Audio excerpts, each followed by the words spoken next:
Welcome to Vblog. Our today's episode is about computing simple interest and maturity value. Before we start, be sure you have with you your ball pen and paper so that you can have your jot down notes. Hi everybody, this is Angel Morales from E. Rodriguez Vocational High School.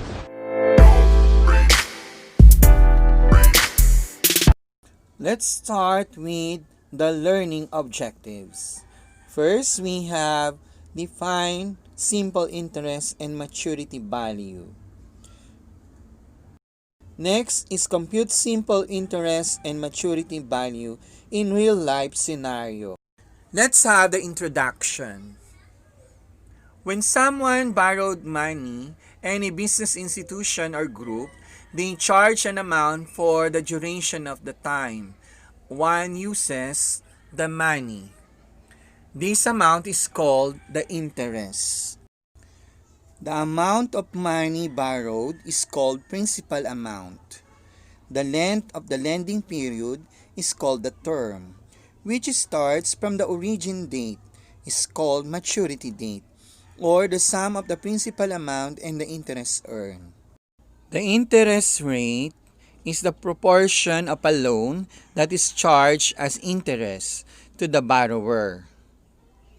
Typically expressed as annual percentage of the loan outstanding. The interest can be simple or compound.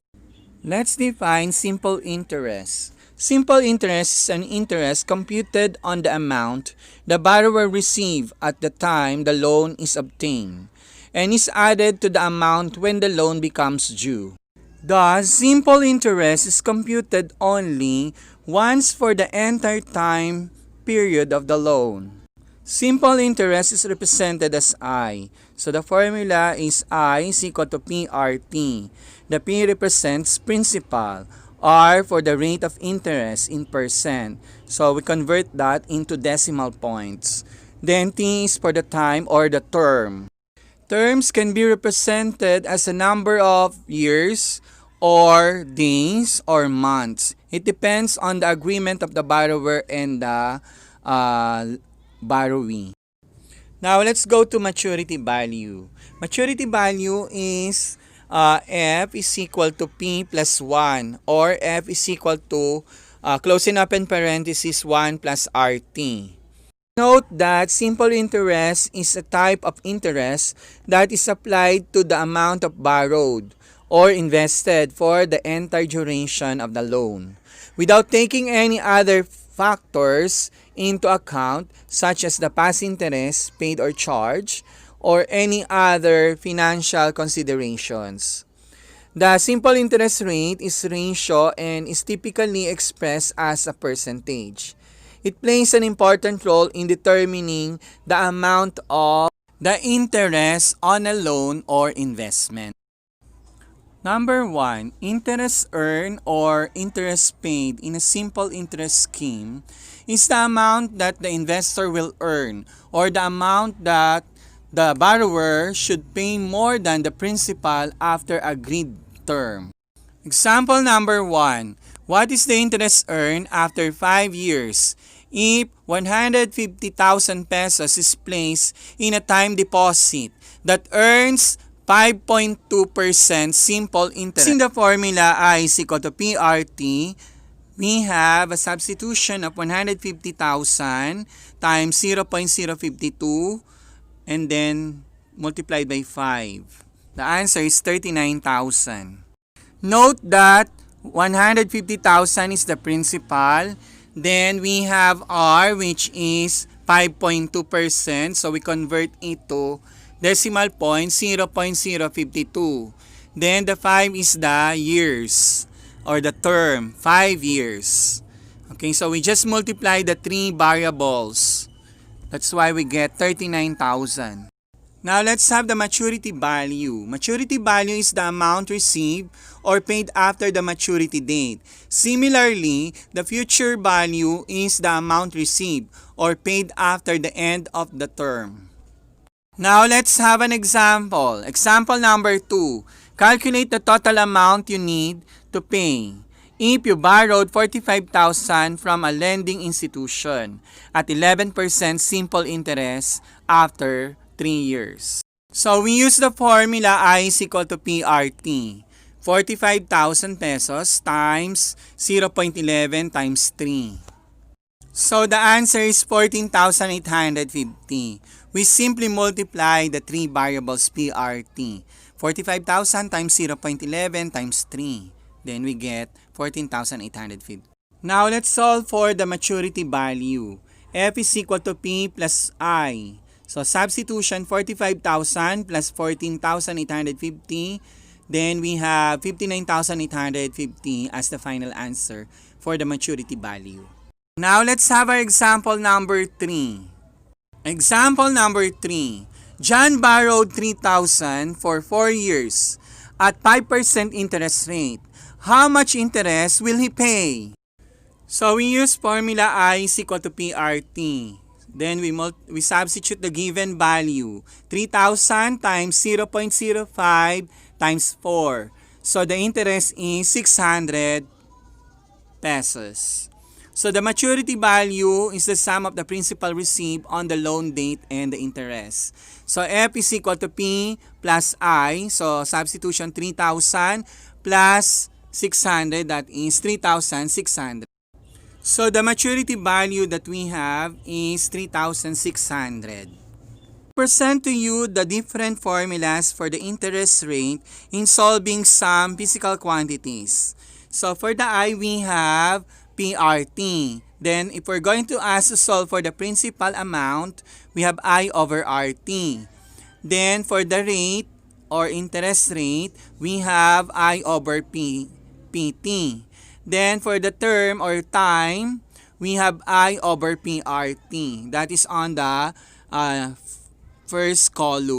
Now let's go to maturity value or future value formulas. So F is equal to P plus I. So that's the very basic formula that we use in the previous problem sets. So F is equal to P times 1 plus RT. So this is another formula for solving the future value or the maturity value. By the way, we also call future value the maturity value. So P can be calculated as F minus I. So we just simply move I to the left side. That's why we got the formula P is equal to Fi. Then for the P value, we have F over 1 plus RT. Then for the rate, we have R is equal to F minus P over PT. For the time, we have F minus P over PR. Now let's have the derivation of the formulas that has been presented. So let's start with the formula I is equal to PRT. Okay, then we solve for the P, the principal amount. So I is equal to PRT. Then we divide both sides by RT, both sides. So to cancel the PRT. Okay, so the left and the right RT. So we cancel it. Then the formula for P would be P is equal to I over RT. So the formula now is P is equal to I over RT.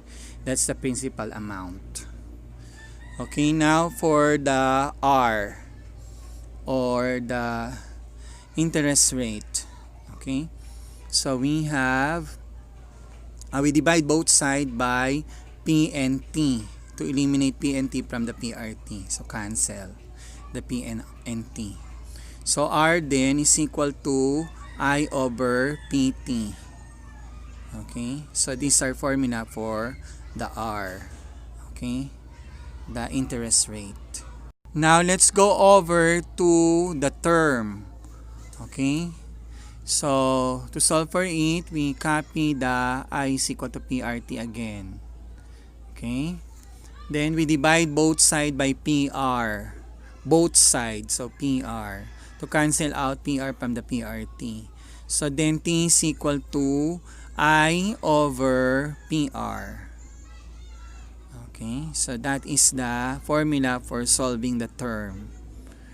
Okay. Now let's have the formula for the principal amount using the maturity value formula. So from here, for solving the P, we simply copy the equation, then move the I. Okay, the simple interest. That would be negative if we're going to transfer it to the left side. That's why P is equal to F minus I. So this now our formula for the principal amount using the maturity value. Now for the I, the same process. We simply move P to the left side, and that is negative. The P will be negative there. Okay, so I is equal to F minus P. So that's the formula from the maturity value. Okay, so now let's have another formula from the maturity value. Let's solve for the principal amount. So from here, to get the principal amount, we have F is equal to P, close and open parenthesis, 1 plus RT. So we divide both sides by 1 plus RT. Okay, to eliminate the close and open parenthesis at the numerator. So we cancel this out. Then P is equal to F over 1 plus RT. So this is our formula for the principal amount. Okay, for the another formula, we simply substitute or we use the formula of the simple interest, PRT. So I is equal to PRT. That's the simple interest. So then we have PRT is equal to F minus P. The PRT is the simple interest, the I. Okay. Now, so to get the P, to get the R rather here, because we're not going to solve for the principal amount here, the R, we simply copy the PRT is equal to F minus P. Then we divide both sides by P and T. Okay, both sides to eliminate the P and T from the PRT. So then the formula is R is equal to F minus P over PT. Okay, if you're going to notice, we have two principal. It doesn't matter, but you just simply go over to the value. Okay. Now for the T, okay, the term. So we simply copy again the formula PRT is equal to F minus P. That's F minus P. So we divide both sides by PRT to cancel out it from the PRT.